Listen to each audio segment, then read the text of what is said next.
Welcome to episode 2 of Controversial Studies in Psychology. Today we're looking at Elizabeth Loftus' study of Lost in the Mall, 1995.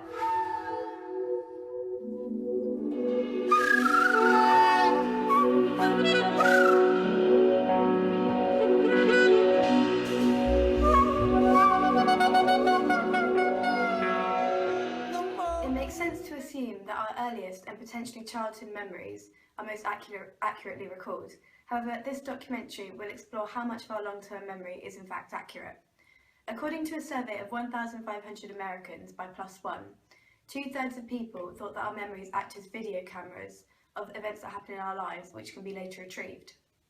Controversial opposing research by Loftus is proving this a common misconception in the general public. She explores the idea that memories can be implanted into our brains, and she managed to convince participants that they'd had a traumatic childhood experience of being lost in the mall, which had never actually occurred.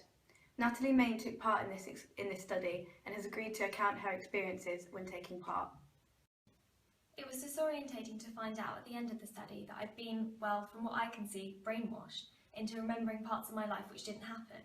I was told afterwards that there were 24 of us who were recruited by students at the University of Washington. I was the youngest, being 18, and I think the oldest was 53. Essentially, we were sent a booklet in the mail which had a short paragraph on each page about 4 childhood experiences I'd had between the ages of 4 and 6, which my mum had previously informed the researchers about. Mine were getting my first ballet award, being bitten by a camel in the zoo, being lost in the mall when I was 5, and the time we went camping during a thunderstorm. I then had to write anything I could remember about these experiences in the booklet and mail them to the researchers. The briefing form said it was a study on why some people remember some parts of childhood memories but not others. Around 2 weeks later, I had a recorded telephone interview with a friendly woman in which I had to tell her about the 4 events again after she'd briefly outlined them to me. I then had to give the memory a clarity rating on a scale of 1 to 10 and a confidence rating that in time I would remember more of the event on a scale of 1 to 5. I was told that the accounts of the memories were being compared with my mum's accounts of them. I then had another phone interview 2 weeks after that, which was essentially the same as the first. However, at the end I was debriefed and told that one of the experiences was false, and to guess which one it was. It turns out that the mall experience was false, which came as a surprise to me. It was written in the booklet so convincingly that I'd lost my mum and older brother in our local supermarket because I ran off to my favourite ice cream stall. It turns out that all participants were given the same experience, but tailored similarly to their own childhood. But the experience for all of us involved being lost in the mall for an extended amount of time when we were 5, a lot of crying, being found and helped by an old woman, and then being reunited with our family. It was a very strange experiment.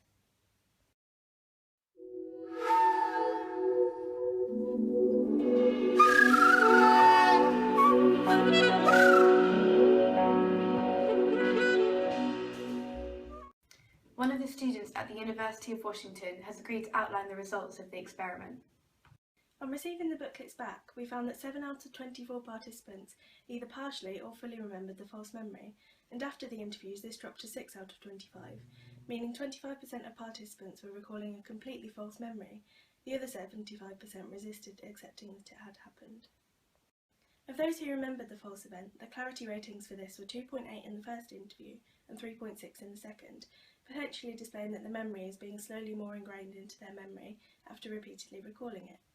However, the clarity ratings for the false events were still lower than the true ones, which maintained a rating of 6.3. The confidence ratings were overall higher for the true events at 2.7 for the first interview and 2.2 for the second, whereas for the false event the ratings were 1.8 and 1.4.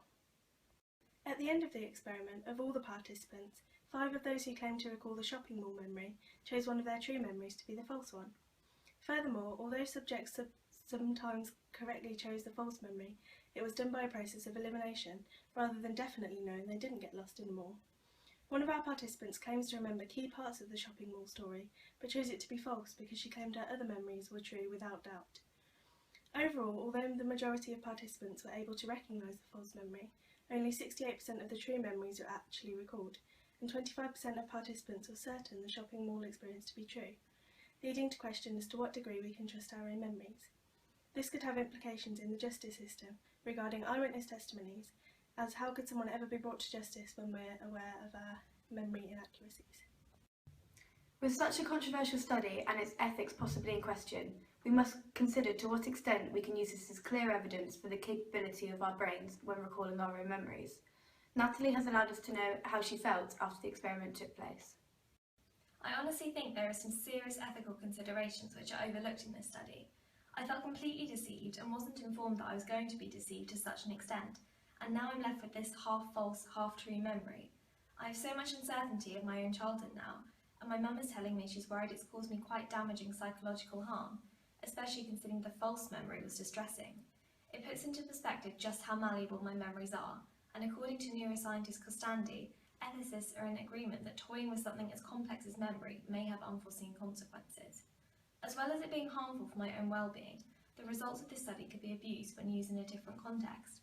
After this experiment, I decided to read up about false memories and found in scholarly journals and courtroom testimony that therapists have been known to implant false memories of sexual abuse in their clients, displaying that research as this can be completely abused. According to research by Crook and Dean, researchers are ethically required to attempt to correct inaccuracies so that their research cannot be wrongly applied to other settings. This is something I feel is overlooked during this study.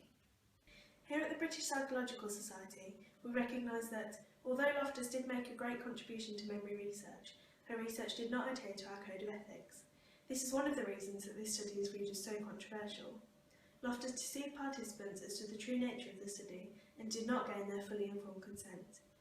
It is also possible that some of the more vulnerable participants may have come to psychological harm, which, although Loftus provided advice for, should be avoided if possible.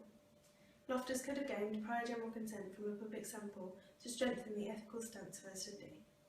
That said, the study did provide useful information into the malleability of our memories, so perhaps in this case, the psychological knowledge gained from the study did outweigh the ethical concerns. She also tells me that I got lost in our local drugstore when I was 7, but obviously the details of this were slightly different in the experiment. It's a common experience and may have happened to some of the other participants too, and it's possible that I merged my memories of this occasion with the false memories of being lost in the mall when I was 5. Although I realise that this was acknowledged in the final article, the experiment would have been improved by using a less common experience than being lost, which almost every child is at some point. This means that some participants may have been experienced altered memories as opposed to completely implanted memories. As Wade et al. In 2007 point out, much of the representation of memory research twists it so that the term false memory is used to cover altered memories as well. This creates a distorted view of the research for the public. After speaking to Natalie, our team decided to look into this criticism further, and we found something surprising that could be viewed as strengthening to the study. In another study conducted by Loftus, as reported by the BPS in 2005, memories of having met Bugs Bunny in Disneyland were implanted, despite the families of the participants reporting that such event definitely didn't occur. This shows how, despite the flaws and controversy surrounding Loftus's original experiment, it opens doors for future research that supports this original study. I'd say another weakness is that I was told not to discuss the experiment with anyone else in the family, and although I kept to this, I wouldn't be surprised if another participant conferred with a family member, which resulted in them potentially finding out which was the false memory before the experiment was over, leading to me doubting the accuracy of the results. Also, just because I accounted the memory to be true doesn't mean a sweeping statement can be made, claiming it's easy to simply implant a false memory, as I was in the minority of participants who accounted it. 19 out of 24 of us did not accept the false memory as being true, a factor which is also supported by Crook and Dean. The media's portrayal of this research insinuates that belief in false memory is straightforward. However, results of this experiment claim otherwise. Another participant, John Smith, is also here to discuss the experiment with us, and he didn't take into account the false memory and didn't feel it was implanted as a prior experience. He's now here to speak with us. Unlike Natalie, I didn't take the false memory to be true. I trusted in my own instinct and I remembered the other ones more distinctly. I'd like to think the human brain is complex and evolved enough to be able to remember our own experiences. I believe we should be given more credit than it to be assumed that we can be so easily swayed into believing something completely false. I'm a little confused as to how Natalie was so easily convinced of this untrue memory. All I can assume is that she had a similar memory which, to some extent, was similar to the false one. As well as this, there are only 3 guys who took part in the experiment, me being one of them. The results could potentially be gender biased and explain why me being a man may be slightly more inclined to not believe the false memory. However, the research Loftus has conducted does not take this into account, and so it may not be a factor at all.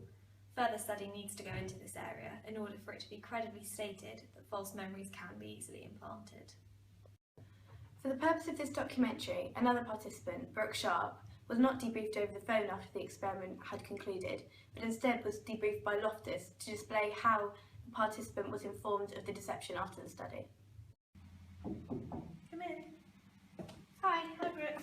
So you know you were here today for your debrief. Yes, yeah. How did you find the experiment? Yeah, it was good, I thought. It was a little disorientating at times to bring up all these old memories that I thought I'd forgotten, but yeah, no, it went well overall, I think. Okay. So you thought the aim of the experiment was to see what parts of childhood memories we remember. Yeah. But actually it was about how we can implant false memories. Really? So one of the memories that we received from your family was a false one. Oh, okay. Do you have any idea which of the memories it was? I've got the full memories here, so... Oh my goodness, I have no idea.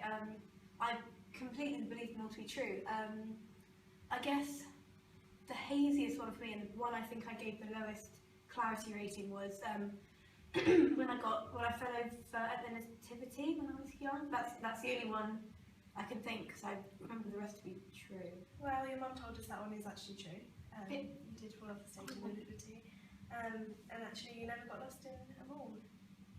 That's so strange. Like, I can remember so accurately, and it was an elderly woman, and I was crying, and she picked me up. That's really, really odd. Okay.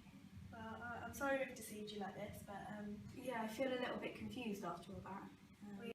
Despite these ethical and methodological critiques, Loftus does claim that its applicability to other environments can be done reliably, as opposed to Natalie's opinion of them being taken out of context. Elizabeth Loftus was able to outline some of these for us for the purpose of this documentary. I do appreciate the points Natalie has brought up, and due to this I have since addressed attempting to aid those with mental health issues.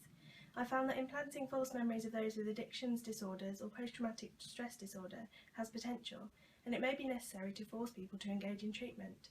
Soldiers returning from war with PTSD is expensive for them and for society, and this has the potential to be used as a therapy for them. It has not been greatly tested outside of lab conditions due to it being a controversial idea, which may include deceit. However, I do believe it may have positive implications for society. Another question must also be brought to the table. Why are some people more susceptible to false memories than others? Why was it that a quarter of participants believed the false memory to be true, but 3/4 didn't? Loftus's research fails to go into the individual differences as to why exactly that is. This can also lead to the possible therapies that Loftus suggests for those with addictions of disorders being ineffective for the majority of people who actually need them, again making this study a controversial one.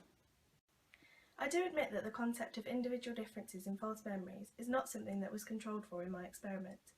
However, there is further research in this field that suggests certain personality types are more susceptible to the implantation of false memories. Hyman and Billings Jr. in 2010 conducted a similar experiment to mine and found that students who scored highly on a creative imagination scale and dissociative experiences scale were more likely to create false childhood memories. I think that if my findings were to be used in a therapeutic context, it would most benefit people who scored highly on these scales. Loftus neglects to mention that Hyman and Billings Jr. only found a 25% success rate in the implantation of false memories. So, can we be sure that they would be effective for all highly creative people? It may be necessary to look at them from this cost-benefit stance. Is creating false memories to replace traumatic ones worth the risk of failure and making the memories even worse? I know that the implications of my study can be questioned. I would argue that it is sometimes necessary to push the boundaries in psychology. Sometimes it is necessary to deceive people in order to learn more about memory, as it contributes to psychologists' understanding of the topic that could be incredibly useful in the future. Back then, ethics was not such a large concern. So there you have it. We've examined this controversial study into memory, and while it may be difficult for the general public to accept just how changeable our memories really are, there is no denying that this research provides startling evidence into false memories. We've discussed the possible flaws of this experiment, such as its ethics, its implications, and the content of the false memory, while also touching on its merits. It's up to you, our viewers, to make up your mind. Is the study too controversial for its results to be used in real life?